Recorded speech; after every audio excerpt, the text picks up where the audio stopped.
Notre invité politique ce matin, c'est le président du groupe Union Centriste au Sénat, Hervé Marseille. Bonjour. Bonjour. Merci beaucoup d'être avec nous. On est ensemble pendant 20 minutes pour une interview en partenariat avec la presse quotidienne régionale, représentée par Julien Lécuyer de La Voix du Nord. Bonjour Julien. Bonjour Oriane, bonjour Monsieur Sénateur. Bonjour. On commence évidemment, on vient d'entendre Jean Castex par le débat qui s'est tenu hier au Sénat. Le Sénat qui a donc largement approuvé la tenue des régionales et des départementales les 20 et 27 juin prochains, un décalage d'une semaine. Est-ce que vous avez vu dans ce décalage de la part de l'exécutif de la politique ou c'est uniquement une question sanitaire ? Je ne sais plus quoi dire à propos de ces Ça fait 1 an qu'on a voté la date du mois de juin. Enfin, je veux dire, il y a eu le rapport Debré. Donc, à la suite du rapport Debré, il y avait consensus pour dire OK, on reporte ces élections au mois de juin. Donc, les élections étaient fixées au mois de juin. Là, on nous a demandé de revoter pour être sûr qu'elles auraient lieu au mois de juin. Moi, je sais pas, on a consulté à peu près tout le monde jusqu'à temps d'avoir la bonne réponse. Moi, je propose quand même que maintenant, on fasse une convention citoyenne. On va tirer Katousinga au sort pour demander s'ils sont vraiment sûrs qu'il faut vraiment faire ça au mois de juin. Alors, cela dit, Monsieur Marseille, il y a le rapport du Conseil scientifique qui est tombé entre les deux. Il y avait quand même des incertitudes. Est-ce qu'à un moment donné, vous vous êtes pas posé la question vous-même de reporter ces élections une fois de plus pour les faire dans un contexte plus apaisé, à l'automne, comme le demandaient certains élus, pour une campagne plus apaisée et peut-être un taux de participation plus élevé? Bon, d'abord, les élections, normalement, devaient et auront lieu au mois de juin. Il est toujours possible d'avoir une clause de revoyure ou un rapport d'étape fin mai en cas d'épidémie virulente. Donc, à tout moment, dans ce domaine comme dans d'autres, on peut arrêter un processus pour dire qu'il faut reporter. Deuxièmement, il y a quand même un calendrier contraint. Vous avez les élections présidentielles au mois de mai de l'année prochaine, et donc c'est pas très grand public, mais enfin il y a des problèmes de compte de campagne, il y a des problèmes de campagne, on ne sait pas s'il va y avoir un référendum, parce qu'entre les deux, j'avais oublié, on nous dit qu'il pourrait peut-être y avoir un référendum sur le climat. Bon, on va en parler. Voilà, donc il faut quand même caser tout ça. Et donc les élections, c'est important, c'est un problème de légitimité démocratique. En plus, les régions jouent un rôle important pour ce qui est de la relance économique, et je pense qu'on en a besoin aussi. Donc, à un moment donné, il faut bien qu'on respecte les échéances. Vous êtes rassuré par les protocoles sanitaires et les mesures qui ont été décidées pour favoriser le scrutin ? Écoutez, dans ce domaine, là aussi, comme dans d'autres, on fait passer le bac, on fait passer toutes sortes d'examens, la vie continue, donc il y a des protocoles dans la vie quotidienne. Je crois que les Français, les Françaises se plient la plupart du temps à ces protocoles, quand ils prennent les transports en commun, quand ils vont dans leurs entreprises. Donc, voter, c'est pas vraiment le sujet, parce qu'il y a rarement beaucoup de monde dans un bureau de vote. La difficulté, c'est quand on fait le dépouillement le soir, il faut éviter de s'agglutiner. Et puis la campagne, écoutez, elle sera ce qu'elle sera. C'est évident qu'il n'y aura pas de grands meetings, qu'il n'y aura pas de grandes réunions, mais il y aura plutôt une nouvelle forme de campagne, plus moderne, avec les réseaux sociaux. Mais qui a été suffisamment préparée, suffisamment anticipée par l'exécutif pour vous ? Je ne sais pas si l'exécutif l'a anticipé. En tous les cas, les candidats, eux, l'ont anticipé, parce que ça fait quand même des mois qu'ils se mettent dans la situation de devoir faire campagne avec des contraintes particulières. Donc l'inventivité va rapidement être manifeste, et on va voir que les candidats sont capables de s'adapter. L'inventivité, elle ne devrait pas aussi mener la réflexion sur le vote par Internet. On n'a pas manqué une occasion de développer ce vote à cette occasion ? Écoutez...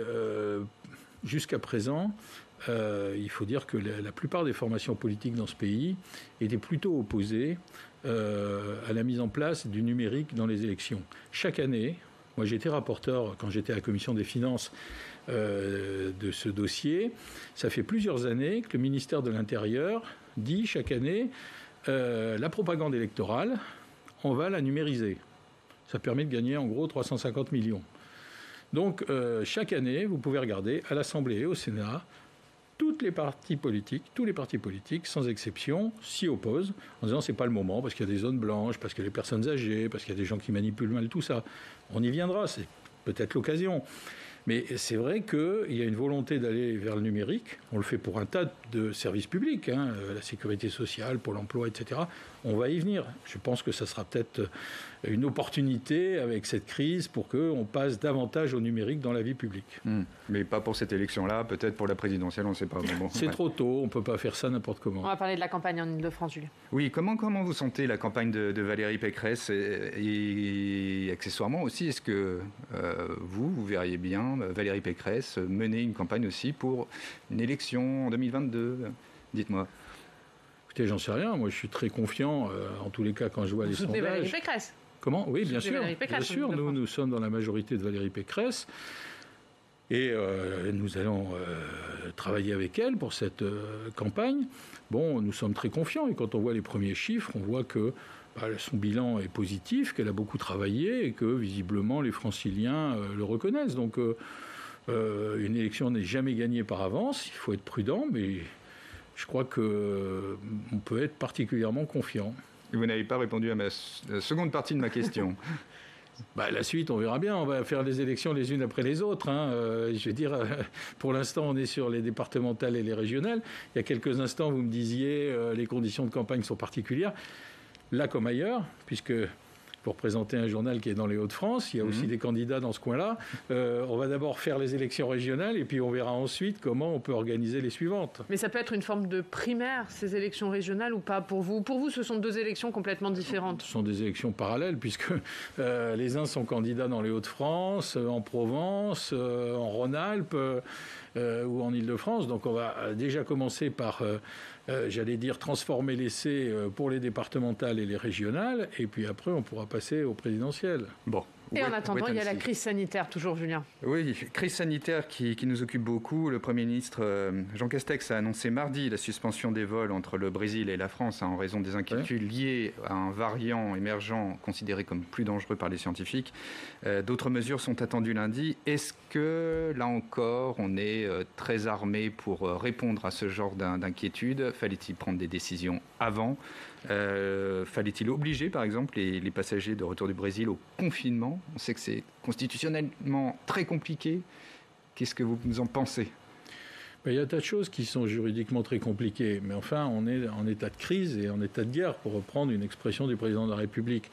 Donc, ce qui est dommageable, c'est qu'il faille toujours pointer du doigt l'exécutif pour qu'il prenne des mesures. Ça a été le cas sur l'autotest il y a 15 jours. Le gouvernement ne voulait pas se saisir des autotests, alors que ça se fait dans beaucoup d'autres pays. Et puis on a fini par le faire en retard, dans la précipitation, mais on a fini par le faire, parce qu'on a dit, ok, c'est important, et là on en commande 52 millions, notamment pour l'éducation nationale. Et sur le Brésil, c'est pareil. On a attendu, on a dit, oui, c'est compliqué, etc. Puis finalement, tout le monde a montré du doigt les gens qui arrivent par milliers du Brésil, et on a dit, on va faire quelque chose. C'est toujours dans le doute et toujours sous la pression que le gouvernement réagit. Mais est-ce que moi, je pense qu'il fallait le faire, oui. Il fallait le faire, mais est-ce que c'est assez... Il y a la question de la Guyane qui se pose, qui est une frontière avec le Brésil. En Guyane, le variant brésilien, il est présent à près de 90%. Oui. Est-ce qu'il faut prendre des mesures pour la Guyane ? Bien sûr. Et suspendre les vols entre la métropole et la Guyane ? En tous les cas, il faut les filtrer. Il faut veiller à ce qu'il y ait des mesures sanitaires qui soient extrêmement contraintes, parce qu'il y a un variant et un mutant qui est extrêmement agressif. On prétend, je ne suis pas spécialiste, mais on prétend qu'il peut rendre inoffensifs certains vaccins. Et donc, il n'est pas question qu'on puisse maintenant infester la métropole avec un variant qui viendrait. Mais comment aller plus loin, M. Marseille ? Est-ce que concrètement, il faut obliger à un isolement, à une quarantaine obligatoire, oui. Je ne sais pas quel est le niveau d'épidémie pour l'instant en Guyane. Il y a des risques très forts avec la porosité de la frontière. Mais il est présent à près de 90% du variant brésilien. Donc ça veut dire on arrête les vols, tant pis pour la continuité territoriale. C'est la même chose pour la continuité territoriale entre régions métropolitaines. Vous ne pouvez pas aller d'une région à l'autre. Donc la Guyane, c'est une région française. Il y a continuité territoriale, mais enfin sur le plan sanitaire, il faut bien mettre en place des contraintes pour ne pas infester le reste de la population. Julien. Autre question, c'est hélas aujourd'hui on devrait franchir le cap des 100 000 morts, chiffre symbolique que l'INSERM d'ailleurs dit qu'on a dépassé depuis quelques temps, peu importe. Le chef de l'État devrait-il selon vous s'exprimer pour rendre hommage aux victimes et faudrait-il organiser des commémorations, un jour particulier, un lieu particulier ? Oui, je pense qu'il faudra le faire, mais enfin on est à 100 000 morts, malheureusement c'est pas fini. Donc la pendule ne s'arrête pas aujourd'hui. On va passer un cap un peu symbolique, 100 000 morts, mais malheureusement, je crains qu'il y ait d'autres morts après. Donc, on ne va pas s'arrêter sur ce chiffre malheureux des 100 000 morts. Il faudra attendre quand même encore un petit peu pour savoir où on en est. La deuxième chose, c'est que ce qui est tragique, c'est qu'il y a une espèce d'invisibilisation de ces morts. Parce que quand vous avez des soldats qui meurent, quand vous avez des gens qui malheureusement succombent à un attentat, on voit leur visage, on donne leur nom. Là, il y a quelque chose d'anonyme, c'est 100 000 morts, globalement, peut-être demain 110, 120, 150, et il faudra qu'un jour, on fasse le point et on sache en gros combien il y a eu de morts liées à la Covid. Et puis qu'on fasse quoi, un hommage national? Il faudra qu'il y ait quelque chose, qu'il y ait un lieu, qu'il y ait une statue, qu'il y ait un lieu de recueillement, et qu'on se souvienne quand même que dans ce pays, comme dans d'autres, il y a eu une crise, une épidémie, et qu'il y a eu un grand nombre de Français et d'autres, parce qu'il n'y a pas que des Français, qui ont succombé à la Covid, et il y a une forme de mémoire qui devra se retrouver là pour que les familles puissent avoir un lieu et qu'il y ait une reconnaissance de ce qui s'est passé. Mais donc pour vous, il faut attendre la fin de la crise avant d'y songer? En tous les cas, on peut y songer, mais la crise, malheureusement, n'est pas finie. Sur la vaccination, le Danemark arrête sa vaccination avec AstraZeneca, et hier, le gouvernement français lui réitère sa confiance dans le vaccin. Est-ce qu'il a raison, le gouvernement ? Écoutez, il y a des institutions scientifiques qui sont là pour conseiller le gouvernement. Moi, je ne peux que faire confiance à ces institutions scientifiques. Il y a eu des difficultés avec AstraZeneca, qui au demeurant a changé de nom, paraît-il, entre-temps. On continue de l'appeler AstraZeneca, manque de peau, mais il paraît qu'ils ont quand même changé de nom. Bon. Et puis Johnson & Johnson, avec le vaccin Janssen, également, on craint l'apparition de caillots de sang. Alors, est-ce que c'est quelque chose de rare qui justifie qu'on puisse continuer ? Visiblement, c'est ce que nous disent les institutions scientifiques. Donc faisons confiance aux institutions scientifiques parce qu'on a besoin de ces vaccins. Un mot sur le vaccinodrome du Stade de France, parce qu'on avait le maire de Neuilly la semaine dernière qui nous disait craindre que le vaccinodrome du Stade de France aspire les doses. Lui, il dit moi, je reçois moins de doses. Est-ce que c'est une crainte que vous partagez ? De toute façon, depuis le début, les vaccinodromes, malheureusement, amènent la même difficulté. C'est-à-dire que vous prenez rendez-vous, par exemple, par l'intermédiaire de Doctolib. Vous pouvez prendre plusieurs rendez-vous. Et puis, souvent, les gens ils vont à un rendez-vous et ils ne préviennent pas pour annuler les autres rendez-vous. Alors, il y a moins de vaccins et en plus, il y a une espèce de petit cafouillage autour des prises de rendez-vous.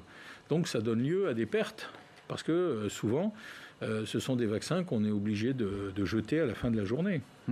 Autre question d'actualité sur la crise sanitaire. Aujourd'hui, le chef de l'État multiplie les rencontres avec les maires, mais aussi avec les ministres pour élaborer une stratégie de réouverture. La mission d'information du Sénat a préconisé une réouverture des lieux culturels dès la levée des mesures de restriction. Elle a proposé à ce titre de rendre le pass sanitaire obligatoire. Est-ce que vous y êtes favorable ? Moi, je suis très, très mesuré sur l'histoire du pass sanitaire, parce que dans un pays comme la France, qui est très égalitaire, on voit tout de suite la difficulté. On le voit en matière de vaccins, quand vous commencez à créer des priorités. On a commencé par dire c'est les personnes d'un certain âge, après on a dit c'est les soignants, après c'est les enseignants, maintenant on dit que c'est les gars qui vont tenir les bureaux de vote qui vont être prioritaires. Il va y avoir que des prioritaires. Et ceux qui ne le sont pas, ils se demandent pourquoi ils ne le sont pas. Dans une école, vous avez les professeurs, et puis vous avez les personnels qui les assistent, qu'on appelle les ATSEM. Bon, et elles ne sont pas prioritaires. Donc, à force de créer des priorités, on ne sait plus vraiment qui l'est. Et on n'a pas les vaccins nécessaires pour suivre. Donc, moi, je pense qu'il y a une difficulté. Et donc, assujettir l'ouverture de lieux culturels à un pass sanitaire, c'est quand même problématique. Autant en matière de transport, ça peut se justifier, et dans les règles internationales, ça existe. parlait tout à l'heure de la Guyane, on parle d'autres voyages, on peut assujettir la délivrance d'un titre de transport à un pass sanitaire, parce que là, vous allez dans des pays étrangers ou vous allez dans des pays lointains, même s'ils sont français, ça peut se justifier. Autant dire, vous pourrez aller au restaurant, vous pourrez aller au concert, uniquement si vous avez été vacciné, ou si vous avez des anticorps, parce que vous avez malheureusement eu la maladie il y a quelque temps. C'est quand même compliqué. Vous créez deux sortes de France. Ceux qui ont le droit parce qu'ils ont été vaccinés et ceux qui n'ont pas le droit. Donc, constitutionnellement, même pour vous, ça pose un problème. Voilà, et je pense qu'en France, c'est très difficile d'aller vers quelque chose de cette nature. Une question écho ? Une question écho, oui. Le ministère de l'économie et le ministre de l'économie, Bruno Le Maire, veut étaler ou annuler partiellement les dettes d'entreprise au cas par cas. Est-ce que c'est une bonne initiative ? Oui, je pense que c'est une bonne initiative parce que vous avez encore beaucoup de petites entreprises, de TPE, de PME, de commerçants qui ne sont pas très bien identifiés par les services fiscaux parce qu'on n'a pas beaucoup de fiches d'informations sur ces entreprises et sur qui pèsent des sujétions fiscales depuis 2 ans. Parce que 2020, beaucoup de ces entreprises n'ont pas pu ouvrir. 2021, on voit que c'est laborieux. Et vous avez toujours des dettes fiscales, des dettes sociales, l'URSSAF, qui ont été reportées. Puis à nouveau reportées au mois de mars. Et on dit on va étaler ça sur 3 ans. Mais si vous avez très peu travaillé, qu'à la fin de cette année, on vous dit, au fait, vous avez tout un tas de dettes qui datent de 2020, plus 2021, et celles de 2022 vont arriver, si le gouvernement ne passe pas l'éponge, moi je ne sais pas comment ces entreprises vont pouvoir survivre. Or c'est un tissu très important. On sait très bien que l'emploi dans ce pays, ce sont souvent les petites et moyennes entreprises. Il y a aussi beaucoup de commerces, de TPE. Et je pense qu'il faut injecter de l'argent en supprimant un certain nombre de dettes. Sinon, ces entreprises... Sinon, c'est la faillite assurée à l'automne. Et c'est le tissu local dans les petites villes en particulier. On va parler de l'actualité du Sénat. L'actualité cette semaine, c'était bien sûr le vote de la loi séparatisme. Alors, ça a parfois divisé les centristes, cette loi séparatisme, notamment sur la question du voile. Est-ce que la droite sénatoriale est allée trop loin ? Je dirais qu'il y a une forme d'expression à droite un peu vigoureuse qui a pu indisposer certains de mes amis. Quelle circonvolution. Donc ils sont allés trop loin. Ils se sont dit on voit des voiles partout, est-ce bien raisonnable ? Parce qu'après, c'est pas le tout de faire voter des textes. Il faut pouvoir les appliquer. Et moi, j'ai été maire pendant 20 ans. Je vois à peu près comment ça se passe. Donc, c'est bien de dire il y a des textes. Mais vous savez, je pense que ceux qui veulent vraiment faire du mal à la République, ils ne vont pas s'arrêter uniquement parce qu'on aura voté, malheureusement, un texte qui interdit de porter un voile devant une école ou je ne sais où.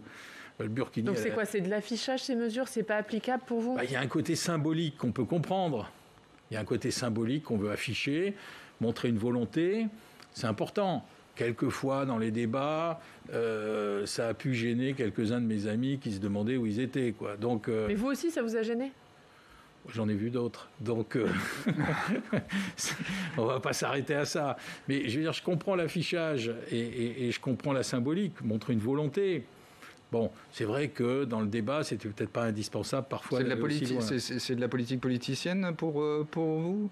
Quand Bruno Retailleau valorise ce discours-là, puisque évidemment c'est lui qui est aussi à la manœuvre et qui est candidat en plus à la présidentielle, vous le voyez comme une sorte de geste pour affirmer une stature d'homme ferme à droite ? Je crois que Gérald Darmanin a commencé, quand il fait un débat avec Madame Le Pen et qu'il lui dit qu'elle est un peu molle, faut pas s'étonner que certains essaient d'aller un peu plus loin. Donc, surenchère. Il y a une forme de surenchère. Il y a une forme de surenchère. On voit bien que tout le monde veut montrer qu'il est très volontariste, qu'il faut respecter des règles, qu'il faut mettre un stop à un certain nombre de pratiques. La difficulté, c'est de savoir comment justement on arrête ces pratiques. Et donc, c'est vrai que l'affichage et le volontarisme qui est affiché, parfois un peu maladroit, mais ma foi, le texte a quand même été voté globalement, et c'est là l'essentiel. Un mot sur le référendum climat, on en parlait, hein, ça sera l'un des premiers textes examinés à la reprise des travaux parlementaires. Est-ce que c'est un texte que vous voterez, ou est-ce que pour vous la rédaction du gouvernement n'est pas la bonne ? Sur le référendum climat, sur la préservation, inscrire dans la Constitution la préservation de la... Non, on ne peut pas voter en l'état. Le garde des Sceaux lui-même a dit il y a quelques semaines, le verbe garantir, oui, ça induit une obligation de résultat. Ça veut dire que vous vous obligez à réussir. Et à partir de là aussi, vous créez une responsabilité pénale. Donc ça veut dire que ce référendum, il n'aura pas lieu pour vous ? Ça dépend de ce que voudra faire le président de la République. Pas sous cette forme. En tous les cas, nous, au Sénat... Soit ils acceptent votre rédaction, soit... Non, soit il y a un compromis. Vous êtes prêt à aller où dans le compromis, vous ? Il faut demander ça à l'Assemblée, parce que... Donc c'est un compromis, mais qui vous suit ? Écoutez, nous, on va faire nos propositions. Vous n'allez pas dévoiler votre jeu. On sent qu'on est quand même toujours un petit peu au poker. On attend que l'autre fasse son mouvement. Non, parce que eux, ils ont voté un texte qui venait de la fameuse Convention citoyenne. Oui, bien sûr, qui sait tout, puisque c'est eux qui l'ont écrit. Nous, on nous dit, voilà, sans filtre. C'est le président qui l'a accepté en plus. Alors les gars, ils écrivent garantir, et nous, il faudrait qu'on dise on garantit. Non, on garantit pas. Et donc on renvoie le plat en mettant autre chose. Favorise d'ailleurs, Nicolas Hulot, quand il était ministre, avait fait voter en 2018 avec le verbe favorise. Et ça avait été voté à l'Assemblée nationale. Donc là, il y a le verbe garantir. Nous pensons que c'est trop fort. D'ailleurs, le Conseil d'État l'a dit. Ça a été confirmé par le garde des Sceaux. Donc, c'est une responsabilité trop lourde. Un mot sur la réforme de la justice ? Oui, autre actu qui concerne le garde des Sceaux, Éric Dupond-Moretti, qui a présenté hier en Conseil des ministres la réforme de la justice avec une mesure qui fait beaucoup réagir le monde des magistrats et des avocats. C'est la mesure d'écarter les jurés populaires des audiences pour les crimes passibles de 15 à 20 ans de réclusion. Est-ce que c'est une bonne idée selon vous ? Non, je ne crois pas. Je crois qu'on ne peut pas faire deux choses à la fois de façon contraire. On vient de le dire. On crée des conventions citoyennes à tout bout de champ. On veut de la démocratie directe. Le président de la République va consulter les maires au fin fond des villages pour savoir s'ils sont prêts à faire des élections. Et puis là, on dit, il y a des citoyens, mais on va les retirer parce que vous comprenez, ça permettra d'aller plus vite. Soit on veut que la justice soit populaire, elle est rendue au nom du peuple français, et les citoyens sont présents, et où on les retire pour des raisons techniques et de rapidité. Moi, je pense que c'est une mauvaise chose. Et filmer les audiences, filmer les audiences, c'est une autre des réformes qui est contenue dans le projet de loi. On a l'habitude, ici on est au Sénat, l'Assemblée nationale, on est filmé, alors c'est à la fois la transparence et pourquoi pas, en même temps, il ne faudrait pas que ça induise un certain nombre de postures de la part de certains avocats, de certains... Ils n'ont pas besoin de caméra pour faire des postures, vous savez. Oui, non mais allez, moi je dirais que c'est pas mauvais qu'il y ait la transparence et que les caméras rentrent dans les il y a du bon et du mauvais dans ce projet-là. Il faut être prudent. Vous ne savez pas encore ce que vous voterez. C'est trop tôt. On va regarder le texte. On va déjà travailler. C'est trop tôt. Merci beaucoup, Hervé Marseille, d'avoir été notre invité ce matin. On regarde la une de la Voix du Nord. Pollution de l'air, des milliers de morts évitées. C'est à la une de la Voix du Nord. Et Éric Dupond-Moretti aussi, un homme du Nord. La réforme de la justice, comme Éric Dupond-Moretti, font débat. C'est à la une de la Voix du Nord. Merci, messieurs.